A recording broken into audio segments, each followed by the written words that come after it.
أما بعد فأعوذ بالله من الشيطان الرجيم بسم الله الرحمن الرحيم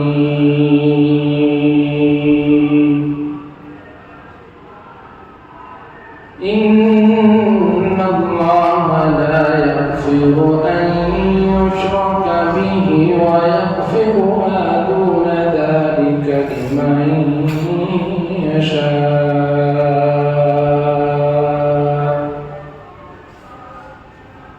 ومن يشرك بالله فقد ضل ضلالا بعيدا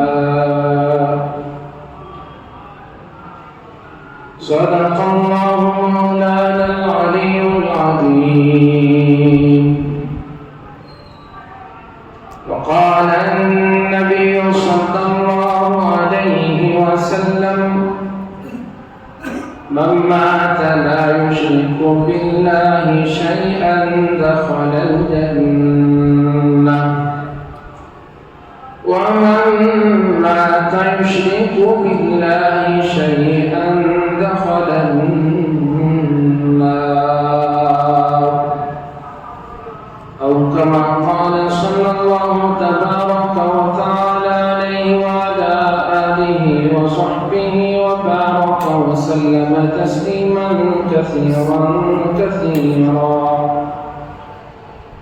سبحانك لا علم لنا إلا ما علمتنا إنك أنت العليم الحكيم. اللهم انفعنا بما علمتنا وعلمنا ما ينفعنا وزدنا علما. رب اشرح لي صدري ويسر لي أمري واحلل عقدة من لساني يفقهوا قولي. بزرگان محترم، نوجوانان مکرم عزیز دوستو، اللہ رب ذوالجلال نے مجھے آپ کو مسلمانوں میں پیدا فرمایا، ایمان جیسی گرام قدر نعمت سے نوازا، اور مسلمان کا مطلب یہ ہے کہ وہ عبادت کے لائق صرف ایک اللہ کو مانتا ہے اور جانتا ہے، اس کے علاوہ کسی بھی چیز کی، کسی بھی مخلوق کو وہ خالق نہیں سمجھتا، کسی مملوک کو مالک قرار نہیں دیتا۔ ہماری پہلی بول، پہلا جملہ، پہلی بات اور پہلا بول یہ ہے لا الہ الا اللہ محمد رسول اللہ۔ اس کے بغیر کوئی اپنے آپ کو مسلمان نہیں کہلا سکتا، مومن نہیں کہلا سکتا۔ سرکار دو عالم، فخر آدم و فخر بنی آدم، رسول مکرم نبی محتشم، سید الاولین و سید الآخرین، احمد مجتبی محمد مصطفیٰ رسول خدا صلی اللہ علیہ وآلہ وصحبہ وسلم نے صفا کی پہاڑی پر کھڑے ہو کر یہی اعلان کیا تھا کہ لوگوں کہہ دو کہ اللہ کے سوا کوئی معبود نہیں، تمہاری کامیابی مقدر بن جائے گی۔ اب ان لوگوں کو جو لوگ بت ساز تھے، بتوں کے پجاری تھے، ان کے دن کا بت الگ تو رات کا بت الگ، حضر کے قیام کا بت الگ تو سفر کا بت الگ تھا۔ 360 خداؤں کو جو تسلیم کرتے تھے، ان کو یہی بات تو ہضم نہ ہوئی کہ ان سب کا انکار کر دیں۔ ایسا بالکل نہیں تھا کہ وہ لوگ خدا کو نہ مانتے تھے، بلکہ وہ سب کے سب خدا کے ماننے والے، اللہ کو تسلیم کرنے والے، اللہ پر ایمان رکھنے والے لوگ تھے، لیکن اس کے ساتھ ان 360 بتوں کو بھی شریک ٹھہراتے، فرشتوں کو اللہ کی بیٹیاں قرار دیتے۔ دنیا میں جتنے مذاہب کے لوگ ہیں، اکثر و بیشتر اللہ کو ماننے والے لوگ ہیں۔ ایک وہ طبقہ ہے جو بالکل کسی کو بھی خدا تسلیم نہیں کرتا، جنہیں دہریے کہا جاتا ہے، اور دوسرا ایک طبقہ وہ ہے جو اللہ کو مانتا تو ہے لیکن اس کے ساتھ دوسروں کو بھی شریک کرتا ہے، اور تیسرا طبقہ وہ ہے جو صرف اللہ کو ایک مانتا ہے، ایک ہی معبود تسلیم کرتا ہے، اس کے علاوہ کسی اور کو معبود قرار نہیں دیتا۔ جیسے میں اور آپ ہیں، تمام انبیاء اکرام علیہ السلام دنیا میں تشریف لائے، ان سب کا پیغام ایک تھا کہ اللہ کے سوا کوئی پوجنے کے قابل نہیں، اللہ کے علاوہ کوئی عبادت کے لائق نہیں۔ تمام انبیاء کا مشن یہی، اور انبیاء کے دشمنوں نے، جنہوں نے اللہ کے علاوہ دوسروں کو بھی خدا سمجھ لیا تھا، دوسروں کو بھی حاجت روا سمجھ لیا تھا، دوسروں کو بھی مشکل کشا سمجھ لیا تھا، دوسروں کے سامنے بھی سر جھکاتے، دوسروں کے سامنے بھی ہاتھ جوڑتے، اور اللہ کے سامنے بھی وہ سر جھکاتے۔ تو یہ مشرکین کا سلسلہ پرانا، برسوں پرانا، اور ان سے انبیاء اکرام علیہ السلام مخاطب ہوتے اور انہیں توحید کی طرف بلاتے۔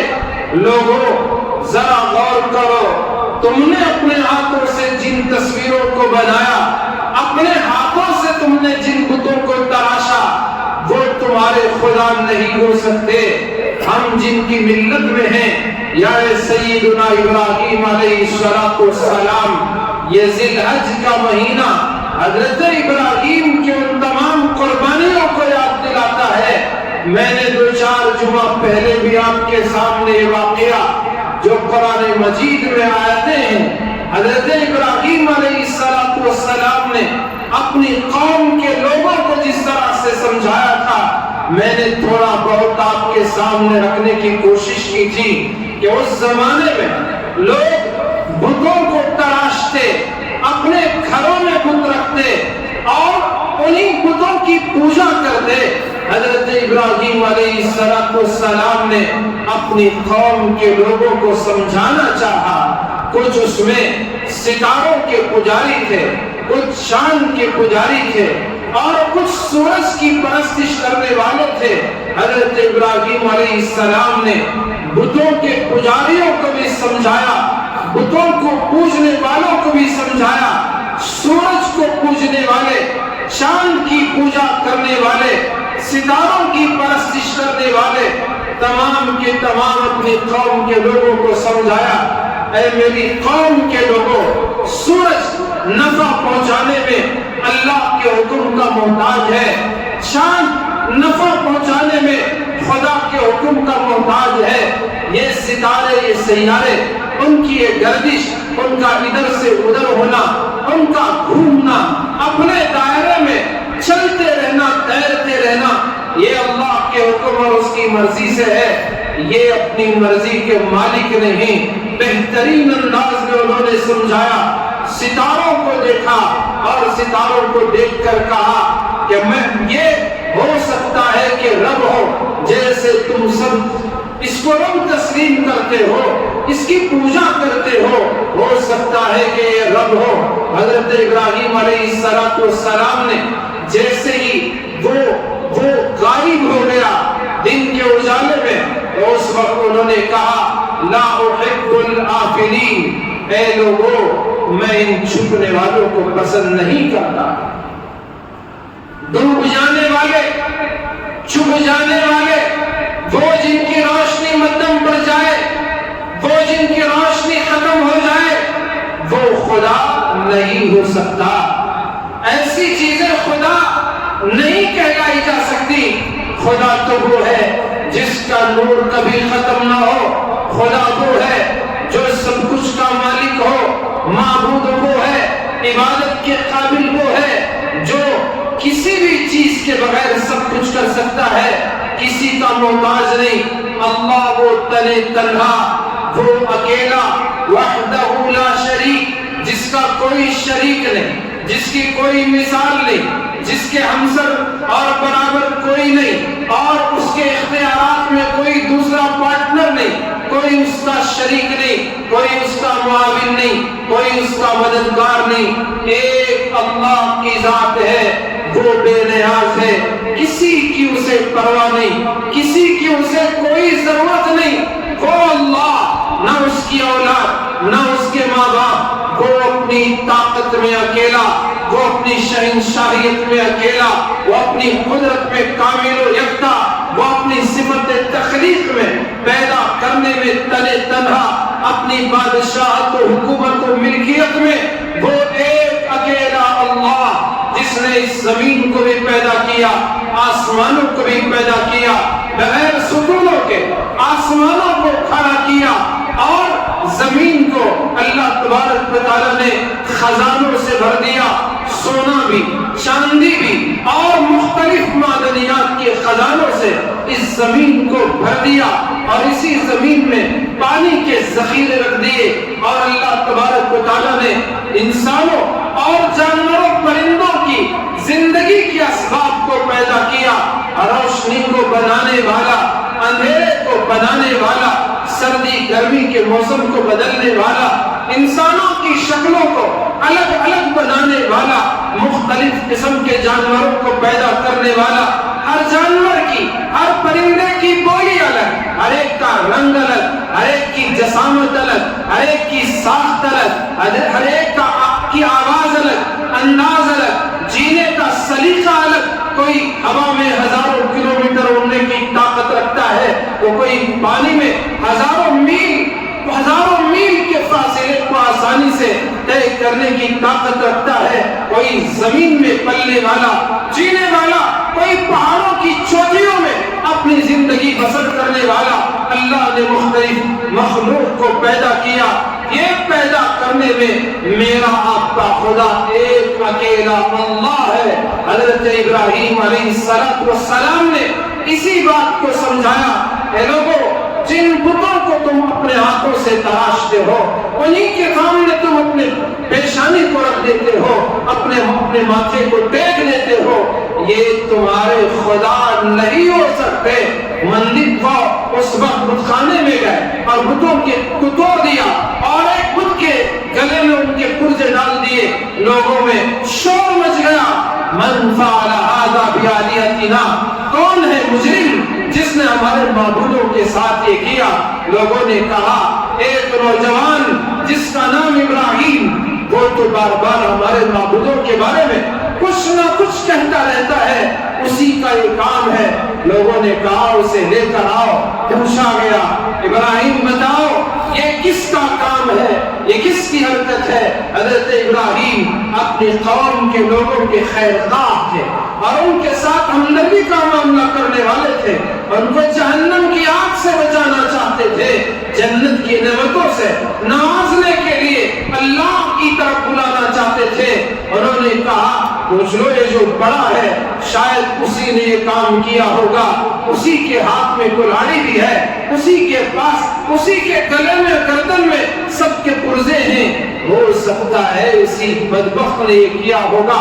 تو حضرت ابراہیم علیہ السلام اپنی قوم کے لوگوں کو سمجھانا چاہتے تھے. قوم کے لوگوں نے کہا کہ اے ابراہیم, تم بھی جانتے ہو اور ہم بھی جانتے ہیں کہ یہ بات نہیں کر سکتے, اگر بول سکتے تو ہم ان سے پوچھتے.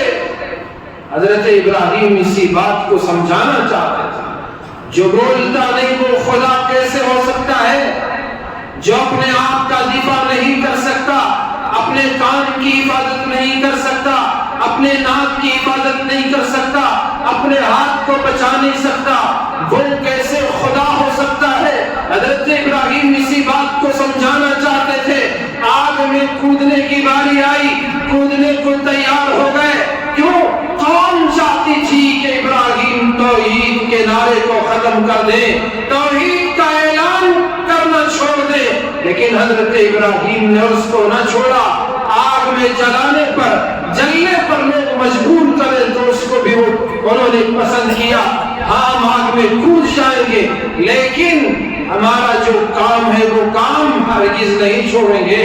اللہ ایک اکیلا اللہ ہے, بت اس کے شریک نہیں. اور جو ستاروں کے, چاند کے, سورج کے پجاری تھے, حضرت ابراہیم علیہ السلام نے ان کو بھی سمجھایا, ان کو بھی بتایا ستارے یہ نفع اور نقصان کے مالک نہیں, چاند فی نفسہ نفع نقصان کا مالک نہیں, سورج نفع نقصان کا مالک نہیں. جو میرا رب چاہے, جو ہم سب کا خدا چاہے وہ ہوگا, اور وہی نفع کا مالک بھی ہے, نقصان کا مالک بھی ہے, زندگی کا مالک بھی ہے, موت کا مالک بھی ہے, ہر چیز کا خالق و مالک وہ ایک اکیلا اللہ ہے. اے ستاروں کے پوجنے والوں, اے چاند کی پوجا کرنے والوں, اے سوریا کا نمسکار کرنے والوں, سورج کی پوجا کرنے والوں, اللہ تبارک و تعالی ہے جس نے چاند کو, ستاروں کو, سورج کو اور ساری کائنات کو پیدا کیا ہے. درختوں کو اسی نے پیدا کیا. لوگ درختوں کی بھی پوجا کرتے ہیں, پتھروں کی پوجا کرتے ہیں, پانی کی پوجا کرتے ہیں, پہاڑوں کی پوجا کرتے ہیں, زمین کی پوجا کرتے ہیں, جانوروں کی پوجا کرتے ہیں, سانپ اور بچھو کی پوجا کرتے ہیں. کرنے دے, انہیں کوئی آڑ نہیں, لیکن اللہ تبارک و تعالیٰ نے انسان کو عقل بھی دیا, ایسی عقل جسے وہ پہچان سکتا ہے. ہماری آنکھیں اندھیرے روشنی میں فرق کر سکتی ہیں, اور ہماری عقل اچھے اور برے میں تمیز کر سکتی ہے, حق اور باطل کی پہچان اور فرق کر سکتی ہے. اللہ نے عقل سلیم صرف اور صرف انسان کو عطا کیا, اسی کو احکام کا مکلف بنایا. کل قیامت میں سوال بھی ہوگا تو یہ انسان اور جنات جن کو اللہ تبارک و تعالیٰ نے اپنی عبادت کا حکم دیا, اسے ماننے کا, اس کی توحید کو اقرار کرنے کا حکم دیا, انہی سے سوالات بھی ہوں گے کہ تم نے زندگی جو میں نے دی کہاں گزاری, جوانی کیا کیا, مال کیسے کمایا, کہاں خرچ کیا, اپنے علم پر کتنا عمل کیا. اور یہ سب کا سب ہر انسان کو اللہ کے سامنے کھڑے ہو کر جواب دینا پڑے گا. تو میں عرض کر رہا تھا کہ حضرت ابراہیم علیہ السلام نے اپنی قوم کے لوگوں کو سمجھانا چاہا, اے لوگوں, سورج پوجا کے قابل نہیں, چاند عبادت کے لائق نہیں, ستارے پرستش کے قابل نہیں, پھر کون ہے پوجا, عبادت, پرستش کرنے کے قابل؟ بتایا انی وجہت وجہی للذی فطر السماوات والارض حنیفا وما انا من المشرکین.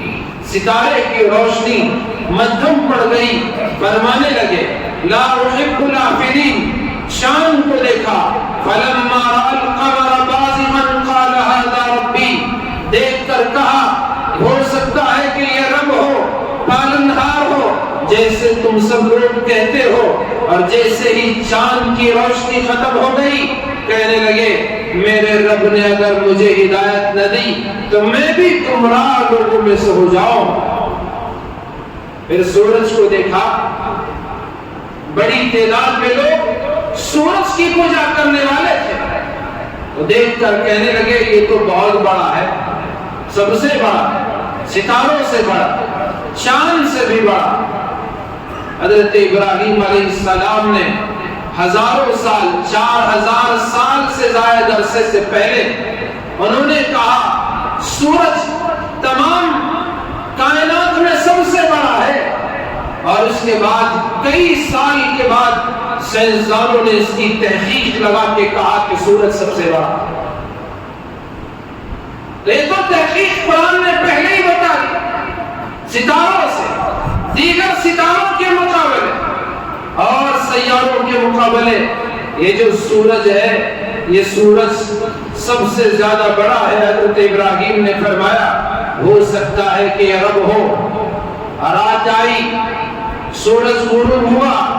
حضرت ابراہیم علیہ السلام نے فرمایا میں ان ڈوبنے والے, چھپ جانے والے, ناپید ہو جانے والے, ختم ہو جانے والے, اور اسی طرح آپ کہتے جائیں آگ میں جل جانے والے, پانی میں ڈوب جانے والے, ہلاک ہو جانے والے, ٹوٹ پھوٹ جانے والے, درہم برہم ہو جانے والے, یہ ساری چیزیں خدا نہیں ہو سکتی. خدا وہ ہے جسے زوال نہیں, خدا وہ ہے جسے کبھی بھی نہ نیند آتی ہے نہ اونگ آتی ہے نہ اس سے موت ہے. وہ خدا وحدہ لا شریک ہے, وہی ایک عبادت پوجا اور پرستش کے قابل ہے. اس کے علاوہ کسی اور کی عبادت کا شبہ بھی کسی کے بارے میں جائز نہیں ہو سکتا. آپ ذرا اندازہ لگائیں, مسلمان نماز پڑھتا ہے, نماز کس کے لیے پڑھتا ہے؟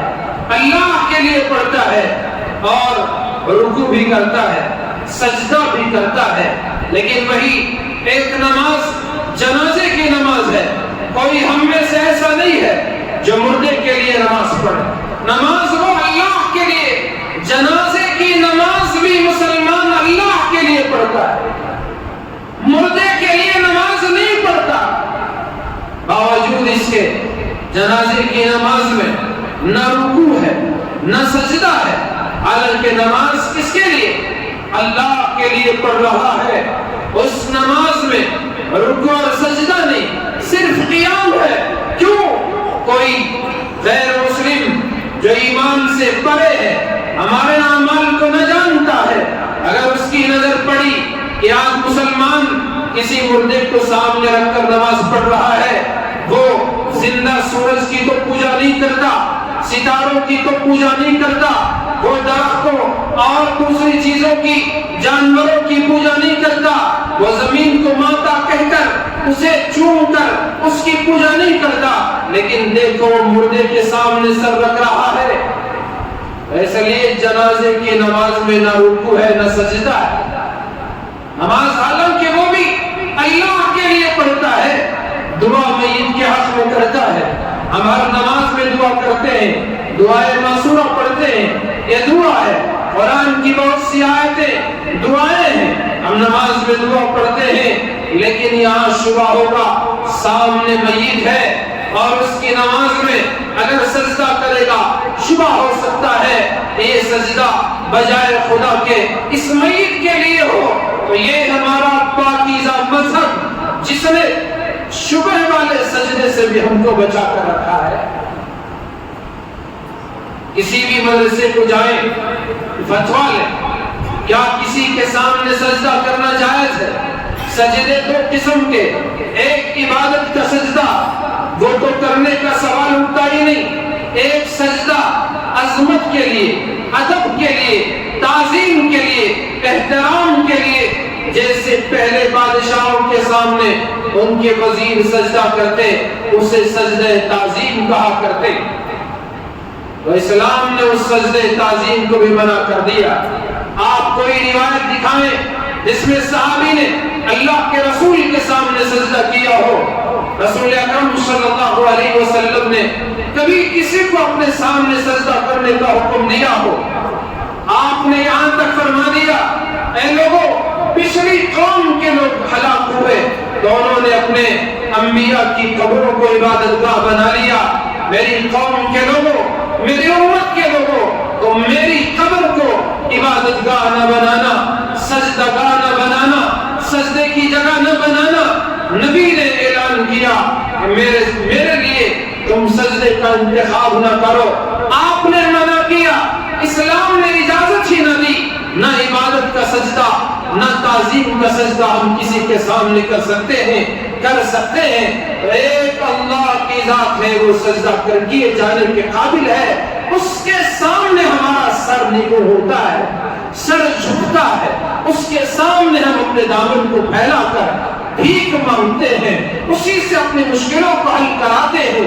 اسی کے سامنے ہم اپنی تمام ضرورتوں کو رکھتے ہیں، اور وہ تو رب العالمین ہے، ہمارے کہنے سے پہلے ہماری ضرورتوں کو پوری کر دیتا ہے۔ اتنا مہربان میرا آپ کا خدا، ہمارے پیدا ہونے سے لاکھوں سال پہلے سورج کو پیدا کیا، روشنی کا انتظام کر دیا، چاند کو پیدا کیا، چاندنی کا انتظام کر دیا، دن کو بنایا، رات کو بھی بنایا۔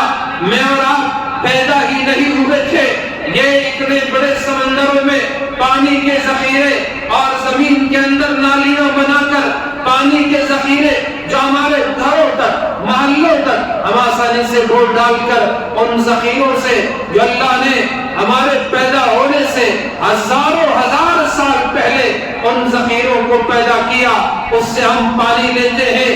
یہ ہوا آکسیجن کا خزانہ ایسا نہیں ہے کہ ہم دنیا میں آئے بعد میں آکسیجن کا پیکیج ہم کو ملا، جی نہیں، ہمارے دنیا میں آنے سے ہزاروں سال پہلے میری مقدر کا آکسیجن میرے رب نے پیدا کر دیا، میرے مقدر کا پانی اس نے پہلے ہی پیدا کر دیا، میرے اناج کا انتظام اس نے پہلے ہی پورا کر دیا، ساری چیزوں کا انتظام میرے آپ کے خدا نے پہلے ہی کر دیا۔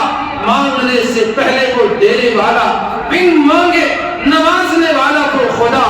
انصاف کرو لوگوں، وہ خدا عبادت کے قابل ہے یا وہ جو اس کے محتاج ہیں، یا وہ جو خود اپنے نفع اور نقصان میں دوسروں کے محتاج ہیں، وہ پوجا کے قابل ہیں۔ اے لوگوں، انصاف کی بات کرو۔ انصاف تو یہی ہے، عدل کا تقاضا تو یہ ہے، جس نے سب کچھ دیا اسی کی تو عبادت کی جائے، اسی کو مالک قرار دیا جائے، خالق جو ہے اسی کو خالق قرار دیا جائے، جو حقیقی مالک ہے اسی کو مالک تسلیم کیا جائے، یہ نہیں کہ جس کو چاہے ہم نے مالک تسلیم کر لیا۔ یہی بات حضرت ابراہیم نے سمجھایا، یہی بات حضرت اسماعیل نے سمجھائی، یہی بات حضرت موسیٰ نے سمجھائی، یہی بات حضرت عیسیٰ نے سمجھائی، تمام نبیوں نے یہی سمجھایا۔ دنیا کی اس وقت کی سپر پاور طاقتوں سے انبیاء اکرام علیہ السلام نے ٹکرایا، لوہا لیا اور ان کے سامنے ڈٹ کر کھڑے ہو گئے۔ نہیں، جو کچھ تم کہہ رہے ہو، جو کچھ تم کر رہے ہو اور جو کچھ تم دکھا رہے ہو، یہ سب فریب اور دھوکہ ہے، حقیقت وہ ہے جو اللہ کر رہا ہے۔ ابراہیم علیہ السلام سے نمرود نے مناظرہ کیا، ڈیبیٹ اور مباحثہ کیا، بحث کیا، کہنے لگا میں بھی زندگی موت کا مالک۔ حضرت ابراہیم نے اس پاگل کو سمجھانے کا ایک دوسرا رخ اختیار کیا، فرمایا دیکھو میرا خدا مشرق سے سورج نکالتا ہے اور مغرب میں وہ سورج ڈوبتا ہے، اگر تو خدا ہے فَأْتِ بِهَا مِنَ الْمَغْرِبِ، اسے مغرب سے سورج کو نکال کے دکھا دے۔ تو جیسے ہی حضرت ابراہیم نے یہ جملہ ارشاد فرمایا تو وہ نمرود حق کا بکتا رہ گیا، پریشان ہو کر رہ گیا، کوئی جواب اسے بن نہ پڑا، کوئی جواب نہیں دے سکا۔ ہے کوئی طاقت دنیا میں آج بھی حضرت ابراہیم کا یہ جملہ للکار رہا ہے؟ بڑے بڑے سائنٹسٹ پیدا ہو گئے اور زمین کے پیون بن گئے، ختم ہو گئے، اور آج بھی اپنی علم پر ناز ہے، اپنے سب کچھ پر ناز ہے۔ آج بھی کوئی سورج تو کیا کسی ایک انسان کا بال بنا کر دکھا دے جو اللہ نے بنایا، اس طرح کا ناخن بنا کے دکھا دے۔ اللہ نے اپنے ایک ایک مخلوق اور ایک ایک پیدا کردہ چیز کو ایسا بنا دیا کہ وہ چیز انسانوں کو اور سارے علوم و فنون کے ماہروں کو للکارتی ہے اور کہتی ہے کہ ہم جیسی چیز، ہماری طرح کوئی اور چیز جیسے اللہ نے بنایا، ہم اور کوئی ہو تو بنا کے دکھاؤ۔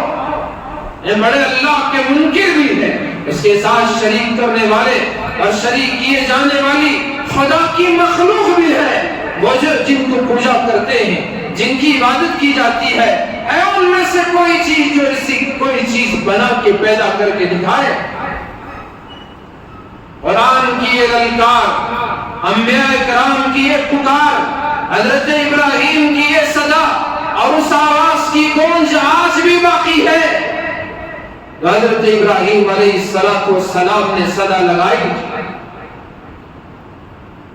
ایمان بہت ہی نازک چیز بھی ہے اور مضبوط چیز بھی ہے۔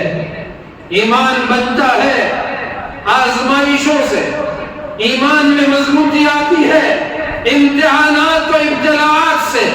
جس قدر انسان اپنے آپ کو اللہ کے حوالے کرے گا، اللہ کی مرضی کے مطابق ڈھالنے کی کوشش کرے گا، ایمان مضبوط ہوتا چلا جاتا ہے۔ نفس کی خواہش کو پورا کرنے والے اور دنیا کے جھمیلوں میں ناز اور نخروں میں پڑ کر آخرت کو بھلا دینے والے ایمان کی نزاکت کو کیا جانے، ایمان کی نفاست کو کیا جانے، ایمان کی طاقت و قوت کو کیا پہچانے۔ ایمان بہت طاقتور ہوتا ہے، مضبوط ہوتا ہے۔ آزمائشوں سے گزرنے کے بعد وہ کفر کے درمیان ایمان کا اظہار کرنا، مشرکین کے درمیان توحید کا اعلان کرنا اور اس پر قائم رہنا اور جمے رہنا، یہ ایمان کی دلیل اور یہ ایمان کی علامت۔ آج ہم جیسے پھسا ایمان رکھنے والے، کمزور ایمان رکھنے والے، میرا آپ کا ایمان اتنا کمزور، اذان کی آواز مجھے اور آپ کو نماز کو آنے نہیں دیتی، جو ایمان کمزور ہو چکا۔ دنیا کی خواہشات، دنیا کی یہ دنیا کی لگن اور یہ دلچسپی، مال کی یہ کشش، دولت کی انبار کی یہ کشش اور دنیا کے مال و متاع کی یہ محبت ہمیں اللہ کے گھر میں آنے نہیں دیتی۔ پھر بھی ہم ایمان والے ہیں، پھر بھی ہم مسلمان ہیں، پھر بھی ہم زور سے کہتے ہیں کہ میں ایمان والا، میں کلمہ پڑھنے والا۔ جی بالکل صحیح، ہم ایمان والے، کلمہ پڑھنے والے، لیکن ہمارے شادی بیاہ آپ ہی بتائیں کتنے ناچ گانوں کے ساتھ، فضول خرچیوں کے ساتھ، بینڈ باجوں کے ساتھ، پٹاخے اور نہ جانے کیا کچھ واہیات کے ساتھ، کہاں ہمارا ایمان جاتا ہے، کہاں ہمارے اسلام کی بقا ہے۔ غیروں کی جو رسمیں وہ ہمارے گھروں میں ہیں اور کناؤں تو ایک لمبی فہرست ہوگی جو آج ہمارے ایمان کی کمزوری کی دلیل بن چکے ہیں۔ چند پیسوں کے خاطر ایمان والا اپنے ایمان کو ہاتھ سے نکلتے ہوا آرام سے بیٹھتا ہے، اسے افسوس نہیں ہوتا، اسے فکر نہیں ہوتی، اسے غم نہیں ہوتا، اسے ڈر محسوس نہیں ہوتا کہ اس کا ایمان ہے بھی کہ چلا گیا۔ کتنی مرتبہ انسان اپنی زبان سے اس جملے بولتا ہے، اسے پتہ ہی نہیں رہتا اس کا ایمان جا چکا ہوتا ہے۔ مسلمانوں کے زمرے سے نکل کر کفار کی جماعت میں شامل ہو چکا ہوتا ہے، اسے احساس بھی نہیں ہوتا ان تحبط اعمالکم وانتم لا تشعرون۔ پھر بھی سمجھتا ہے کہ میں مسلمان، میرا باپ مسلمان، میرا دادا مسلمان، ماں مسلمان، سارا خاندان مسلمان، اس لیے میں بھی مسلمان۔ حالانکہ زبان سے کئی مرتبہ کفریہ جملے اس کی زبان سے نکلتے رہتے ہیں۔ ویسا یہ مسلمانوں، میں عرض کر رہا تھا حضرت ابراہیم علیہ السلام نے آگ میں کودنے کو پسند کیا، لیکن اپنا جو نعرہ تھا اس سے باز آنے کو ذرا برابر پسند نہ کیا۔ اور ہر نبی کی یہی داستان ہے، ہر پیغمبر کی یہی داستان ہے، یہی ان کی زندگی اور زندگی گزارنے کا نرالا انداز ہے۔ لوگ انکار کرتے اور یہ خیال کرتے اور لوگوں کو اس کی طرف دعوت دیتے اور اسی کے ساتھ اپنی زندگی گزارتے تھے۔ جبرائیل علیہ السلام آتے اور نبیوں کے پاس اللہ کا پیغام پہنچاتے، انبیاء اپنا اللہ کی طرف سے آیا ہوا پیغام اپنی امت کو پہنچاتے۔ یہی کام میرے اور آپ کی آقا جناب محمد رسول اللہ صلی اللہ علیہ وسلم نے فرمایا۔ ایک مرتبہ جبرائیل امین علیہ السلام آپ کی خدمت اقدس میں حاضر ہوئے اور اللہ کا ایک پیغام سنایا کہ یا رسول اللہ من مات لا یشرک باللہ شیئا، اے اللہ کے رسول جو بھی اس حال میں مرے کہ وہ اللہ کے ساتھ کسی کو شریک نہ ٹھہراتا، کسی کو اللہ کا شریک اور پارٹنر قرار نہیں دیتا ہے، دخل الجنہ، وہ ضرور جنت میں داخل ہوگا۔ ایک اللہ کو ماننے والا، اللہ کے ساتھ کسی کو شریک نہیں کرنے والا، اس کا ایک نہ ایک دن جنت میں داخلے کا بن جائے گا، چاہے اس کا ایمان ذرہ برابر کیوں نہ ہو، رائی کے دانے کے برابر کیوں نہ ہو، اور اسے کوئی اچھا عمل اس کے ساتھ ہو یا نہ ہو، لیکن ایمان کا چراغ اس کے سینے میں روشن تھا، ایمان کے ساتھ دنیا سے گیا۔ آخری وقت کا اعتبار، من مات لا یشرک باللہ شیئا، حضور نے یہ فرمایا موت اس حال میں کہ وہ اللہ کے ساتھ کسی کو شریک نہیں کر رہا، تو اعتبار کس کا؟ موت کا اعتبار۔ حضور نے فرمایا دخل الجنہ۔ حضرت جبرائیل نے یہ حدیث آپ کو سنا اور پھر آگے بیان کیا وَمَن مَّاتَ يُشْرِكُ بِاللَّهِ شَيْئًا دَخَلَ النَّارَ، جو اس حال میں مرے کہ وہ اللہ کے ساتھ شریک کر رہا ہے تو اس پر وہ جہنم میں ضرور داخل ہوگا، جہنم رسید ہوگا، اس کا ٹھکانہ جہنم ہوگا۔ حضور علیہ السلام نے پوچھا جو آدمی اللہ کے ساتھ شرک کیے بغیر مرے وہ جنت میں جائے گا، اگر اس نے زنا کیا اور چوری کی؟ ایک دوسری حدیث میں حضرت ابو ذر فرماتے ہیں رسول اللہ نے یہ حدیث بیان کی کہ جو اللہ کے ساتھ شرک کیے بغیر مر جائے، یعنی ایک اللہ کو ماننے والا، شرک سے بچے رہنے والا، وہ اس حال میں اللہ سے جا کر ملے وہ جنت میں داخل ہوگا۔ جیسے حضور نے یہ حدیث بیان کی، حضرت ابو ذر رضی اللہ عنہ نے پوچھ لیا یا رسول اللہ وَإِن زَنَا وَسَرَقَ، اے اللہ کے رسول کیا اگر اس نے زنا کیا ہو، چوری کی ہو، تب بھی کیا وہ جنت میں چلا جائے گا؟ صحابہ اکرام رضوان اللہ علیہ مجمعین کو ایمان کی بڑی فکر تھی، وہ اپنے ساتھ دوسروں کی بھی فکر کیا کرتے، دوسروں کے سوال اللہ تبارک و تعالیٰ ان کے ذہنوں میں ڈال دیتے۔ کیوں؟ آنے والی امت کے سامنے اسلام واضح ہو کر دو دو چار کی طرح، واضح ہو کر روزے روشن کی طرح اسلام سب کے سامنے آیا ہو جائے۔ صحابہ سوال کرتے، رسول اکرم صلی اللہ علیہ وسلم اس کا جواب دیتے۔ آپ نے ارشاد فرمایا ہاں ہاں، جو ایسی حالت میں مرے کہ وہ اللہ کے ساتھ کسی کو شریک نہ کرتا ہو، چاہے اس کے گناہوں میں زنا کیوں نہ ہو، اس کے گناہوں میں چوری کیوں نہ ہو، وہ ضرور بھی ضرور جنت میں داخل ہو کر رہے گا، جہنم سے وہ ضرور بھی ضرور بچ کر رہے گا۔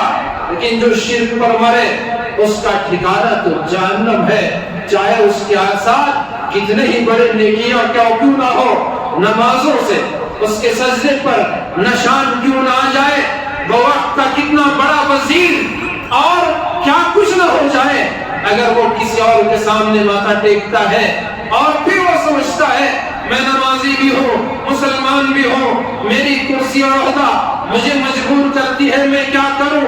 یاد رکھیں جہنم کو اپنا ٹھکانہ بننے پر وہ تیار ہو جائے۔ من مات لا یشرک باللہ شیئا دخل الجنہ ومن مات یشرک باللہ شیئا دخل النار۔ قرآن مجید میں اللہ تبارک و تعالیٰ نے واضح طور پر دو جگہ ارشاد فرمایا ان اللہ لا یغفر ان یشرک بہ ویغفر ما دون ذلک لمن یشاء، بے شک اللہ ہر گناہ کو معاف کر دے گا جو شرک کے علاوہ ہو۔ اللہ تو معاف کرنے والے، اس کا نام ایک عفو بھی ہے، اس کا نام غافر بھی ہے، اس کا نام غفار بھی ہے، اس کا نام غفور بھی ہے۔ وہ بندوں سے محبت کرنے والا، 70 ماؤں سے زیادہ محبت کرنے والا، ایک ماں بار بار اپنے بچے کو معاف کرتی ہے، 1000 بار بھی معاف کرتی ہے، لیکن ماں کو ہی انگلی دکھا کر کسی پڑوسن کو ماں قرار دینے والے بچے کو کبھی اپنا کہنے کو تیار نہیں ہوتی۔ اسی طرح میرا آپ کا خدا وہ 70 ماؤں سے زیادہ محبت کرنے والا، آپ صبح میں گناہ کرے، شام ہونے سے پہلے معافی مانگ لو، خدا معاف کر دے گا۔ شام میں ہوا گناہ، آپ سونے سے پہلے معافی چاہ لو، اللہ معاف کر دے گا۔ فجر کی نماز سے لے کر ظہر کے درمیان جو کچھ گناہ ہوئے، حدیث میں آیا بندہ ظہر کی نماز کو آتا ہے، وہ اپنے سر پر گناہوں کے کھٹے کو رکھ کر آتا ہے، جیسے ہی رکوع کرتا ہے وہ گناہوں کا گٹھا اور گناہوں کی وہ پوٹلی اس کے سر سے نیچے گر جاتی ہے، اللہ رب ذوالجلال اس کے گناہوں کو معاف فرما دیتے ہیں۔ نماز سے پہلے وضو کرتا ہے، چہرہ دھوئے، چہرے میں جتنے اعضاء ہیں ان سب کے گناہ اس پانی کے ساتھ بہہ جاتے ہیں۔ ہاتھ دھو، ہاتھوں سے جو گناہ کیے وہ بہہ جاتے، پیر دھوئے، سر کا مسح کرے، جو گناہ ہوئے وہ گناہ اس پانی کے ساتھ بہہ جاتے ہیں۔ اتنا مہربان میرا آپ کا خدا، وہ قرآن میں علل اعلان کہہ رہا ہے کہ میں وَيَغْفِرُ مَا دُونَ ذَلِكَ لِمَن يَشَاءُ، اے لوگوں تمہارا رب تمہارے تمام گناہوں کو جتنے وہ چاہے معاف کر دیتا ہے۔ بندے مومن، حدیث میں آیا کہ آدمی تنہا بیٹھ کر روتا ہے، اپنے گناہوں کو یاد کر کے روتا ہے، اللہ سے معافی مانگتا ہے، اس کے خوف کی وجہ سے اس کا آنسو کا قطرہ نکلتا ہے، اور حضور نے اس کو بیان بھی کیا کہ وہ قطرہ مکھی کے سر کے برابر کیوں نہ ہو، اتنا بھی اس کی آنکھوں سے آنسو کا قطرہ بہہ جائے۔ رسول اللہ نے ارشاد فرمایا اللہ پاک اس بندے کے تمام گناہوں کو معاف کر دیتے ہیں، خواہ اس کے گناہ درختوں کے پتوں سے زیادہ کیوں نہ ہو، بارش کے قطروں سے زیادہ کیوں نہ ہو، اور اس کے گناہ زمین کے ذرات سے زیادہ کیوں نہ ہو، اللہ رب ذوالجلال ان تمام گناہوں کو معاف فرما دیتا ہے۔ کتنا مہربان میرا آپ کا خدا ہے۔ ہر نماز پر گناہوں سے معافی، نماز پڑھو گناہوں سے معاف، ان الحسنات یذہبن السیئات، ہر نیکی گناہ کو مٹا دینے والی ہے۔ کوئی بھی آپ نیکی کر، نیکی کا ایک تو اجر ہے، دوسرا اس کا کام یہ ہے کہ وہ گناہ کو مٹا دے، اس کے اندر وہ خوبی ہے، وہ تاثیر ہے۔ یہ نیکیاں گناہوں سے کفارہ بن جاتی ہے۔ تو یہ خداوند قدوس فرماتے ہیں اگر کسی گناہ کو اللہ معاف نہیں کرتے تو وہ شرک کا گناہ ہے۔ کون سا گناہ؟ شرک کا گناہ۔ مثال کے طور پر اولاد دینے والا، ہم نے کسی کو سمجھ لیا اللہ کے علاوہ، چاہے وہ زندہ ہو یا مردہ، یہ شرک کا گناہ۔ بیماری سے صحت دینے والا، ہم نے اللہ کے علاوہ کسی اور کو سمجھ لیا، زندے کو یا مردے کو، جاندار کو یا بے جان کو، تو یہ شرک کا گناہ۔ اسی طرح آپ ایک لمبی فہرست بنا سکتے ہیں، جو کام اللہ کے صفات میں ہے، اللہ کی ذات کرنے والی ہے، ان کاموں میں دوسرے کو اگر سمجھتے ہیں تو یاد رکھیں یہ شرک ہے۔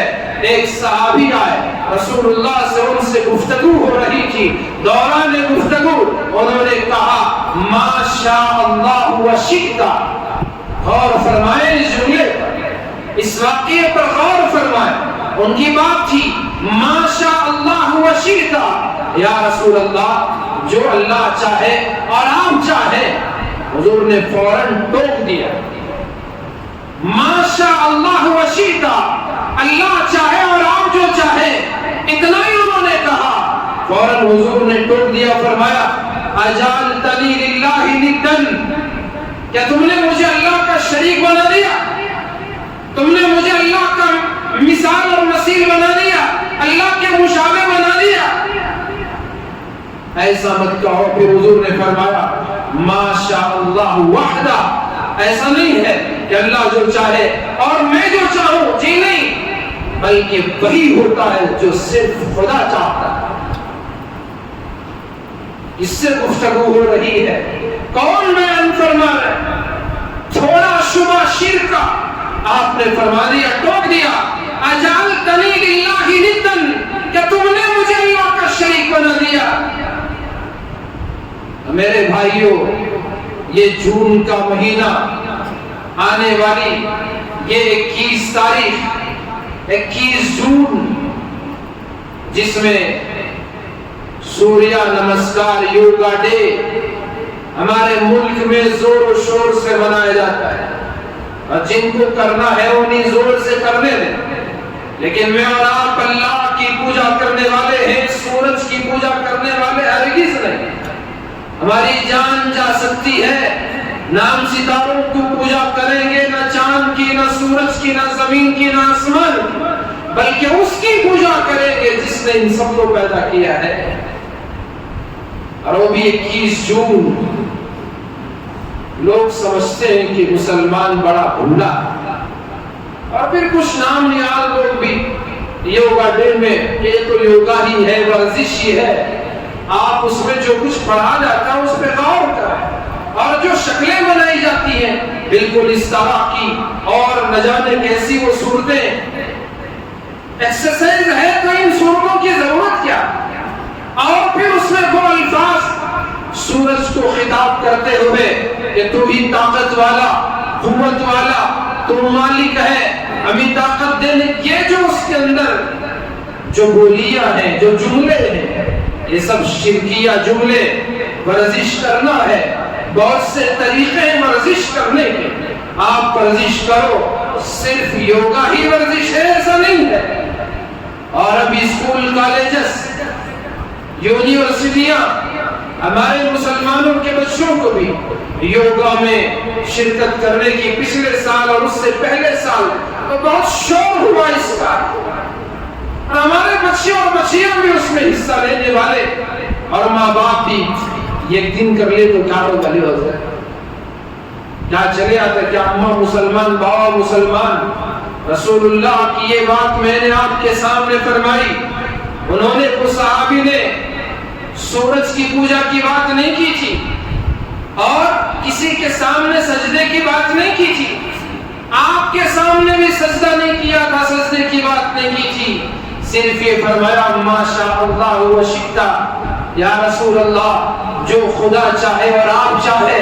فوراً حضور نے فرمایا اجعلتنی للہ ندا، کیا تم نے مجھے اللہ کا شریک ٹھہرا دیا، اللہ کے مشابہ بنا دیا۔ فوراً اسی وقت آپ نے ان کی اصلاح فرمائی یوگا ڈے میں، اور وہ بھی 21 جون کیوں، کوئی اور تاریخ بھی تو ہو سکتی تھی۔ تاریخ متعین کرنے والے، اس کے پیچھے ایک بہت بڑا راز بھی چھپا ہوا ہوتا ہے۔ آپ گوگل کریں، سرچ کریں 21 جون ہے کیا، تو یہ جون کی 21 تاریخ کو جو RSS کا فاؤنڈر ہے، 1940 21 جون کو اس کے مرنے کی تاریخ، تو اسی دن کو وہ یہ یوگا ڈے، ایکسرسائز ڈے، عالمی دن اس کا یوگا کا۔ اور ہم جس ملک میں ہیں وہ سیکولر ملک، کسی کو کسی چیز کا اختیار ہے تو ہم کو دوسری چیز کا اختیار ہے۔ ہمارا اختیار اللہ کے سامنے سجدہ کرنے کا، ہمارا اختیار نماز پڑھنے کا، ہمارا اختیار قرآن کی تعلیمات پر عمل کرنے کا۔ اس اختیار کو اختیار کرو اور اس کے مطابق سر اٹھا کر جینا سیکھو، لوگوں کے بہکامے میں نہ ہو، ان کی باتوں میں نہ ہو۔ تو اس لیے یہ جو عنوان اس کا میں نے قائم کیا، ایمان اور شرک کا، اور اس کے میں نے مثالیں دی، چونکہ حج کا مہینہ، حضرت ابراہیم علیہ السلام کی تعلیمات اور ان کی زندگی کے واقعات جو توحید پر مشتمل تھے، شرک بیزاری پر مشتمل تھے، میں نے اس کے حوالے سے آپ کے سامنے بات رکھنے کی کوشش کی۔ تو اس میں پڑھا لکھا مجمع ہے آپ کی، اور جو اسکول کالجوں سے دور تجارت اور کاروبار میں لگے ہوئے ہیں، سب کی ذمہ داری ہے کہ ہمارے بچوں کو اس جیسی واقعات، بلکہ یہ شرک کا کام ہے، ان سے بچانے کے۔ آپ چھٹی نہ دیں ایک دن، یعنی اس کسی طرح کا کوئی بہانہ بنا دے۔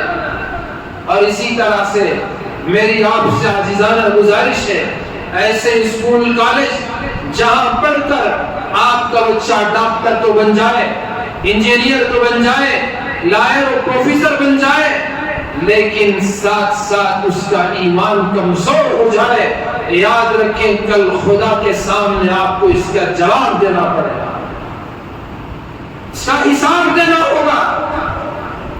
آپ کو اللہ کے سامنے اس کے بارے میں وضاحت پیش کرنی ہوگی۔ جان بوجھ کر تم نے شرک کے اڈے میں اپنے بچوں کو جھونکا ہے، خدا کے سامنے اس کا حساب دینا ہوگا، اللہ کے سامنے پیشی ہوگی۔ کوئی بھاگ نہیں سکتا، بھاگے گا تو بیٹا باپ سے بھاگے گا، بھاگے گا تو باپ بیٹے سے بھاگے گا، بھاگے گا تو بھائی بھائی اس کو دیکھ کر بھاگے گا، بیوی شوہر سے اور شوہر بیوی کو دیکھ کر بھاگیں گے، لیکن کسی کو اپنے حساب سے بھاگنے کا راستہ نہ ملے گا۔ تو اس لیے اپنے اولاد کی تربیت، ان کے دین و ایمان کی حفاظت کی فکر کرو، ان کی دنیا بھی بناؤ، ان کی آخرت کو بھی سنوارنے کی فکر کرو۔ یہ دین و ایمان اللہ کی طرف سے عطا کردہ سب سے بڑی دولت ہے۔ اللہ تبارک و تعالیٰ مجھے آپ کو سمجھنے اور اس کی حفاظت کی فکر کرنے کی توفیق عطا فرمائے، آمین ثم آمین۔ وآخر دعوانا الحمد للہ رب العالمین۔